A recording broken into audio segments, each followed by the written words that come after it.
Today we are going to study how is magnetism destroyed.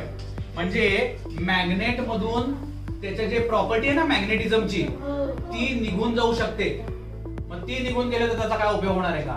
नाही होणार. बरोबर आहे. मग कशी काय जाते ते मॅग्नेटिझम त्याच्यातलं? हाऊ इज मॅग्नेटिझम डिस्ट्रॉइड ते आज आपण शिकणार आहोत. First, when magnet is heated, ज्या वेळेला हे मॅग्नेट आपण याच्यावरती गरम करतो, कुठलंही मॅग्नेट गरम केलं, हीट केलं की याच्यातलं मॅग्नेटिझम निघून जातं किंवा कमी होतं. Okay. Second, when magnet is throne, जर तुम्ही सतत असं मॅग्नेट टाकत राहिलात, जोर जोरात टाकत राहिलात तर याच्यातलं मॅग्नेटिझम निघून जातं. कळालं का?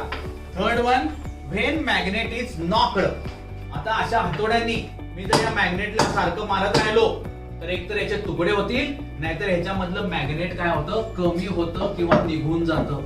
आलं लक्षामध्ये? मग मॅग्नेट मधलं मॅग्नेटिझम जर निघून गेलं, डिस्ट्रॉइड झालं तर त्याचा काय उपयोग होणार आहे का?